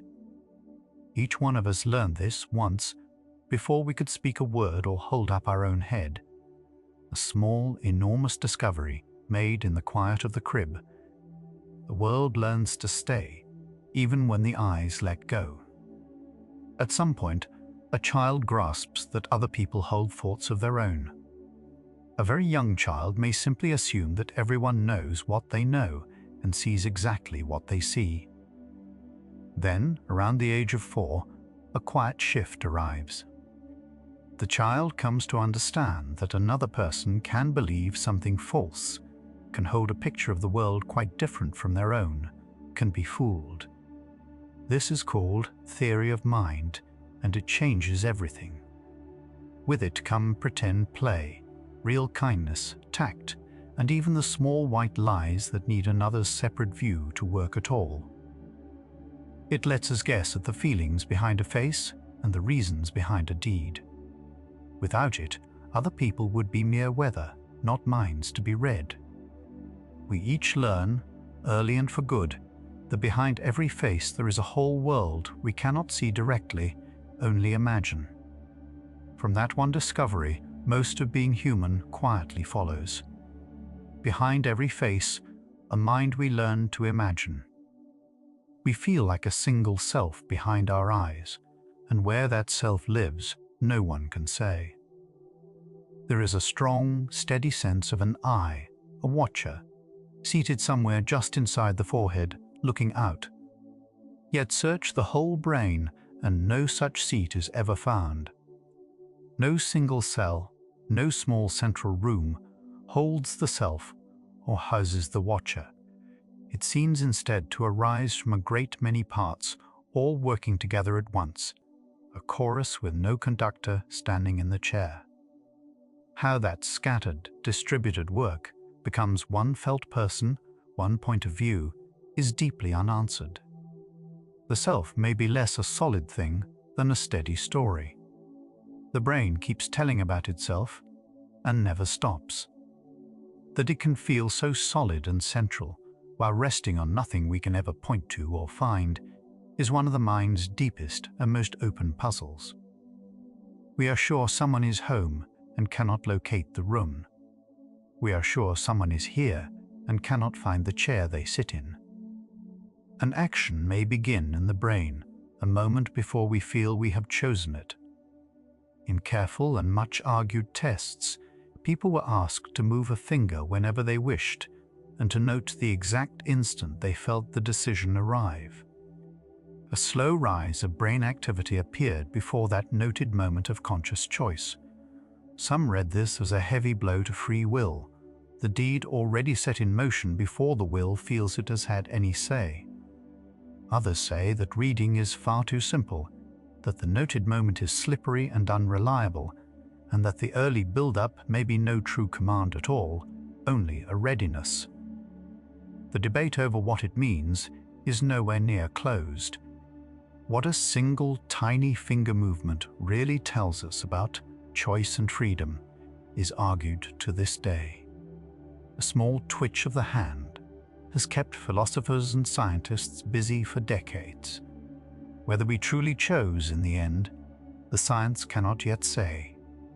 The hand may stir a breath before we know we meant it. Cut the bridge between the brain's two halves, and one person can seem to become two. The two sides of the brain are joined by a thick, busy band of fibers that trades messages between them constantly. To ease severe, perilous seizures, surgeons have sometimes cut that band, splitting the two halves apart. The patients seem entirely normal in daily life, but careful, clever tests in the lab reveal something strange. Each half can take in its own separate view of the world and act on it alone, and the two halves do not always agree. One hand may button a shirt while the other quietly works to undo it, each following its own side. Whether this makes for two separate centers of awareness inside one single skull is a real and open question, argued still. It quietly unsettles the tidy, comforting sense we each have of a single, seamless self. Divided down the middle, the mind grows harder to count. Two halves, one head, and no clear answer to how many minds. The language we speak may shape how we see the world, though how much is debated. Some tongues carry many separate words for one thing, or divide the colors of the rainbow differently, or name directions by north and south. Speakers of such languages sometimes notice or recall the world a little differently. This has led to the old, appealing idea that language itself molds thought from the inside. The strong form of that claim that our words fence in what we can think has not held up under testing. But a softer version of it has real support. Language may gently tilt attention and memory in small ways without ever locking the mind into a cage. Just how deep that tilt runs and how much it matters is still unsettled among researchers. Our words may quietly color our world a little, though they plainly do not build its walls. The tongue we think in tints the view, and no one agrees how far. The tongue we think in tints the view, and no one agrees how far. A few rare people are born feeling no pain at all, and it endangers them. Pain is a warning system, and we each spend much of childhood slowly learning its hard, useful lessons. A very small number of people are born simply unable to feel it. A hot stove, a broken bone, a deep cut can all pass without any signal reaching them at all. Far from being the gift it might sound like, this places them in constant danger. Injuries go unnoticed and untended until they have quietly grown severe. Parents and caregivers keep close watch for the harm the child's own body will never report. It is a plain and painful proof that pain, for all its sting, is truly on our side, a faithful guardian we rarely thank. The hurt we so often wish away is also what keeps us whole. To feel nothing is not peace at all, it is a kind of blindness to danger. The one who feels no pain is left to learn its lessons another way. A face that is almost human but not quite can leave us uneasy, and why is unclear. A simple cartoon or a plain rag doll charms us easily. But a lifelike robot or a near-perfect digital face can quietly unsettle us instead, and we cannot always say why. As a likeness climbs toward the truly real, there is a strange dip along the way where it suddenly feels wrong, eerie, cold, off. This dip has a fitting name, the uncanny valley. Why exactly it opens up is genuinely debated. Some think we read the tiny flaws in a near-human face as faint signs of illness or death, and recoil. Others tie it to a jarring clash between what we expect and what we actually see. No single account has yet won out. What everyone does agree on is the feeling itself, quiet, crawling, and hard to shake, right at the edge of the almost alive. The nearly human face troubles us, for reasons still unsettled. So close to a face, and something whispers, not quite. Remembering to do a thing later is its own kind of memory, and a shaky one.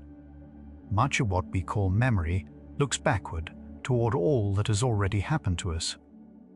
But we also carry a forward kind of remembering, to take the pills, to make the call by noon, to turn off the stove before we leave. This is prospective memory, the work of holding an intention quietly until the moment it is finally needed.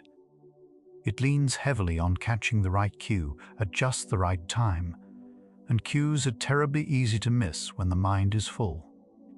This is exactly why we tie strings around fingers, set alarms, and leave notes propped by the door. The plan itself is clear enough. The real trouble is being reminded of it at the one moment it actually counts. A busy, crowded present easily buries a perfectly good intention. Remembering the past is hard enough. Remembering the future asks even more of us. The plan is kept. The trick is to recall it in time. The memories that stay sharpest tend to come from our younger years. Ask an older person to name their most vivid, living memories, and a great many of them cluster in youth, roughly the teens and the 20s. Researchers call this the reminiscence bump, and it shows up again and again. Those particular years hold so many firsts: first love, first leaving home, first work, first real freedom, and firsts are recorded deeply and kept well. It is also the very time when we are busy forming a lasting sense of who we are, and those founding scenes get held especially close ever after. So, the songs, the faces, and the ordinary days of that one age keep an odd, stubborn brightness across a whole long life.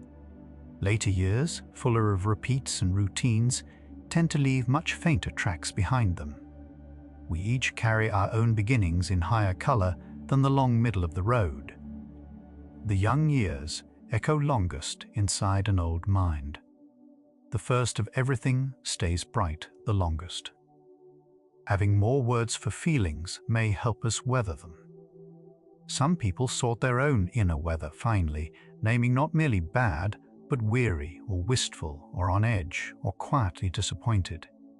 This fineness of feeling has a name: emotional granularity. Those who are richer in it tend to handle hard emotions a little more steadily, perhaps because a clearly named feeling is easier to hold, to sit with, and to answer than a nameless one. A single grey lump of upset is far harder to work with than a feeling seen and named clearly for what it is. Naming a feeling does not erase it or solve it, but it can loosen its grip and shrink it to a workable size. This is offered as a plain observation, not as advice or a cure, but it is a gentle one worth knowing. To name the storm is, in part, to begin quietly, to steer within it. The finer the word we have, the firmer the footing beneath us. A feeling well named is a feeling half held.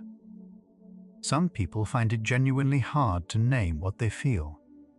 For them, an emotion arrives mostly as a fog, a tightness in the chest, a restlessness in the limbs, without any clear label attached.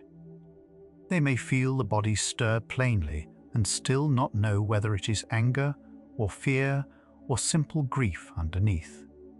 This difficulty has a name of its own, alexithymia, which means, roughly, having no words for feeling. It is not coldness or an absence of heart. The feelings are all there, real and present, only hard to read clearly and harder still to speak aloud.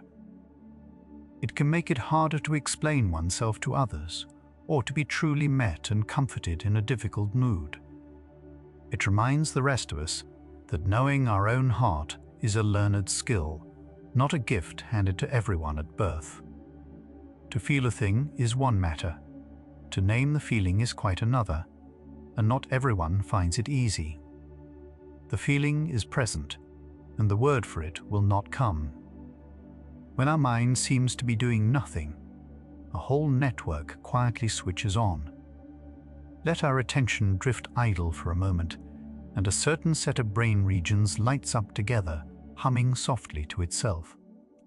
This is the default mode network, and it grows active in daydream, in memory, in idle wandering, in quietly imagining. Some researchers tie it closely to imagining the future, to replaying the past, and to the very sense of being a self at all. Its full and true role is still debated to this day. What is clear is that mental rest is not the same as blankness or emptiness. The mind at ease is busy in its own particular way, wandering through old rooms and half-built ones. So a blank stare out a train window is far from empty, wasted time. Just what all that quiet inner activity is really for is not yet settled among those who study it. The resting mind is anything but off. Staring at nothing, the mind goes softly everywhere. We have a sense pointed inward, reading the quiet signals of our own body. Beyond the familiar five senses that all face outward toward the world, there is another that turns quietly inward instead. It reads our heartbeat, the rhythm of our breath, the flutter of hunger, the tight, cold clench of nerves before a hard moment. This inward sense is called interoception. Some people feel it keenly and can count their own pulse in perfect stillness.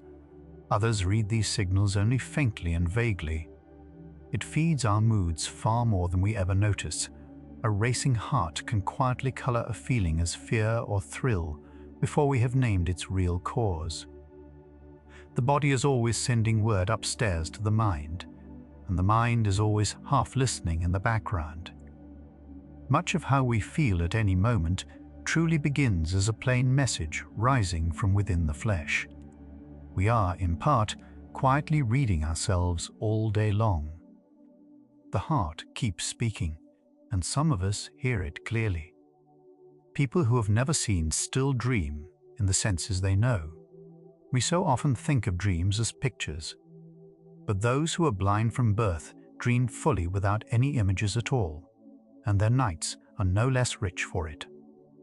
Instead, their dreams brim with sound, with touch, with smell, with taste and motion, the world exactly as they meet and know it while awake. Those who lost their sight later in life may keep dream images for a time afterward, then slowly lose them over years as their waking memory of seeing quietly fades. This shows plainly that dreaming is not tied to the eyes themselves, but to the whole shape and texture of a particular life. The mind simply dreams in whatever language of the senses it has learned to feel the world through. A dream is always stitched together from our own days, in our own senses. Everyone dreams, not everyone dreams in light. The night speaks to each of us in the senses we were given. Hidden messages, flashed too fast to notice, cannot secretly run our choices. A famous old claim held that flashing the words "buy popcorn" across a cinema screen, too quick for anyone to consciously see, secretly drove whole crowds to the snack bar. It made a fine, lasting scare, and it was very largely a fabrication. The man behind the stunt later admitted he had invented much of the result. Careful tests ever since have found that such fleeting, unseen cues do very little, and nothing that could override our own will. A hidden word might, at the very most, nudge a choice we were already leaning toward and near to making anyway. It cannot plant a fresh desire in us or steer us plainly against ourselves. The mind is simply not so easily hijacked from the shadows as the old fear promised. That frightening story turns out to be mostly just a story. No secret word in the dark is holding our wheel. No secret word in the dark is holding the wheel. The tidy idea that low mood comes from one low chemical is too simple. For many years, a common, comforting story held that a certain kind of lasting sadness was really just a plain shortage of one particular brain chemical, easily pictured. The real picture is far more tangled and stubborn than that, and recent careful reviews of the evidence have openly questioned the neat old account. Mood seems instead to arise from many systems working at once, woven deeply together with a person's life, their sleep, their stress, their body, and their history. No single substance stands alone as its one true cause, or its one sure cure. This is offered strictly as an observation about the state of the science, and never as any advice about a person's own care or treatment. What helps a given person is a matter for them and their doctor, not for a slogan. The mind is not a simple gauge with one needle to top up.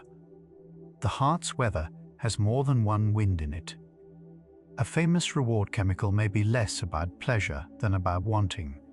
It is very often called the pleasure chemical, the little spark said to light up behind every treat and every reward. But the picture slowly forming in research is far subtler than that. This messenger seems to rise most sharply, not at the reward itself, but at the promise of it just ahead, the wanting, the chase. It appears to teach the brain what to seek out and then pushes it forward, while a separate, quieter system handles the actual liking and enjoying. That may be exactly why the hunt can feel keener than the having, why the anticipation of a thing so often stirs us more than getting it. Just how the wanting and the liking truly divide the work between them is still being carefully worked out. The chemistry of desire is not the simple joy switch it was once sold to us as. We are moved as much by the reaching as by the reward. The reaching, it seems, is where the spark lives. A newborn turns toward faces almost from the start. Only days old, with soft and blurry sight, a baby will look longer at a face than at any jumble of the same parts. Even a plain, simple pattern, 2 dots and a line below, will draw the young gaze if it only hints at eyes and a mouth. We seem to arrive in the world already tuned to seek out the human shape above all else. It makes a quiet kind of sense. A face is where care lives, and food, and warmth, and safety. So the long search for one another begins in us before we can hold up our own heavy head, before we know a single word. The very first thing we look for, it seems, is each other. We come into the world already looking for a face. For much of the day, our mind is somewhere else. Set the mind firmly to a task, and still it slips quietly away, off to a worry, a plan, an old memory, a scene that never happened. Studies suggest the mind wanders for a large share of our waking hours, far more than we would guess. Often, we do not even notice it has gone until we catch ourselves and gently steer back. The wandering is not all waste either. It sorts through troubles, sketches the future, and imagines freely while we are busy elsewhere. But it does pull us out of the here and now, again and again, all day long. Tension is a wave, it turns out, and never a steady beam. It goes, and comes back, and goes again. The mind drifts off, and gently returns, and drifts again.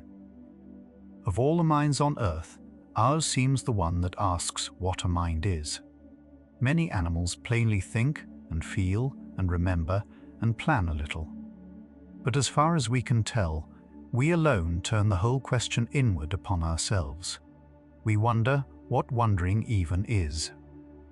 We try, night after night, to catch the watcher in the act of watching. No one knows why this strange, looping curiosity arose in us and seemingly in nothing else. It may be the deep root of art, of science, of every quiet, questioning hour like this one. A mind grown curious about its own self is a rare and open thing, perhaps the rarest we know of. And here we are, doing it now. The one creature that stops to ask, why am I asking? With time, memories soften and lose their sharp edges. The small details slowly thin away. The exact order of things blurs and slips. What stays behind is the gist, the feeling of it, and a few stubbornly bright frames. This is not simple loss. Though it can feel that way, it is the mind quietly distilling a day, keeping its shape and its meaning and letting the rest gently go. An old memory becomes more a painting than a photograph, truer to the mood than to the facts. It holds the deep truth of a day without holding all its passing particulars. So the past grows kinder and softer as it recedes from us. What remains in the end is the color of it. Time sands the edges and leaves the shape behind. We cannot be sure how much other creatures feel. A dog's plain joy, a crow's careful cunning, an octopus quietly working a latch open with its arms, all look so much like an inner life meeting our own. But we cannot climb inside another animal to check, to feel from within what it feels. Where feeling first begins in the great tree of life, and just how far down its branches it truly reaches, is honestly unknown. We watch their faces and their acts closely, and still, in the end, we are guessing at the rest. It is one of the kindest and the hardest of all the open questions we carry. What it is truly like to be them from the inside, we simply cannot yet say. So near to us, and still we cannot ask them. Our brain never fully goes dark, not even in the deepest sleep. It quiets itself, it slows right down, it changes its whole rhythm through the stages of the night. But it never simply stops, not for a single moment, from first breath to last. All through the deepest, stillest rest, it faithfully keeps the heart beating and the lungs drawing air in and out. It sorts the day just past and tends the sleeping body while we lie there unknowing. The lamp only dims down low, it does not ever go out. There is no true off switch to be found anywhere in it, only softer and softer settings of on. Even now, as we drift, it is awake enough to carry us. Even in the deep, a low light keeps watch. We forget most of our dreams within minutes of waking, and why is unclear. The night can be crowded with vivid, strange, moving scenes, hours of them. And yet by full morning, nearly all of them have quietly slipped away past finding. Something about the dreaming state itself seems to hold new memories very loosely, so they never quite catch and stick the way waking ones do. The exact reason for it is still genuinely open. Reach for a fading dream the instant we wake, and it so often thins and vanishes even as we close our hand around it. A whole night's private theater, gone almost without a single trace by breakfast. The dreams were real enough while they lasted, and the door shut softly behind them. The night's stories fade as the eyes come open. What we call now already happened a moment ago. Signals take real time to travel the body and be read by the brain. So by the very instant we feel a touch on our hand or see a light flick on, the small fraction of a second has already quietly passed. The brain smooths that little delay away without telling us and hands us a seamless, present-feeling world that is, in plain truth, always slightly old. We live always a heartbeat or two behind the real world, and we never once feel the lag in it. The now that we hold so surely is really a gentle memory, freshly made and freshly delivered. We are all of us, always, just a little way back in the past. The present we feel has already gone by. Whether we are one self or many is not a settled thing. It certainly feels like one, a single steady I, holding together through all the years. Yet the mind is plainly made of many parts, often quietly at odds, wanting different and opposite things at the very same moment. Some thinkers see the self not as one voice but as a whole team, or a smooth story stitched hastily over a busy crowd. Just where the many somehow become one, or whether they ever truly do at all, stays wide open. We are perhaps far more of a gathering than a single, simple voice speaking alone. The one that we so easily call ourselves may really be a quiet council, always in session. One name, and perhaps more than one within it. As sleep draws near, thinking loosens and lets us go. The sharp, firm lines of daytime thought begin to soften and blur at their edges. Ideas start to drift, unhook themselves from one another, and wander off alone. The tight grip of the day eases open quietly, one finger at a time. This gentle loosening is the mind's own worn path down into rest, and it is very nearly the same in every one of us who has ever lived. We need not steer it, or push it, or help it along at all. It knows the way by heart, and it is taking us down it now, softly. Thought unravels thread by thread into sleep. The threads slacken, and we begin to fall softly away. Along the way we followed the quiet lamp behind your eyes and the small holes in your sight the mind paints over without your knowing. We wandered together through faces seen in bare stone and moments that felt strangely lived before, through memories that shift a little with each telling, and dreams that fade clean away by morning. We touched the divided brain and the self with no seat to be found, and the deep, patient question of why anything at all is felt from the inside, each one of them circling the same gentle mystery, a mind still learning, slowly, how to read itself. No one has closed that mystery, and you needn't either. Your mind is not broken, or strange, or somehow too much. It is one of the last quiet frontiers left to us, and science is still gently exploring it, one small light at a time. It has puzzled the very wisest heads for as long as there have been heads to puzzle at all. It can surely keep its secrets a little while longer, and so can you. Let the question settle now, softly, like dust going still in a quiet sunlit room. Let your shoulders soften, let your jaw unclench, let your hands grow heavy and completely still. Some things aren't meant to be solved before rest, only carried gently down into it. Whenever you happen to wake, a like or a few quiet words left below tells us you'd like more of these hours, and that's how we slowly learn to make the next one gentler. Another calm journey waits there on the screen whenever you're ready for it, though there's no need at all to reach for it now. Rest easy, let the mystery keep, and sleep well.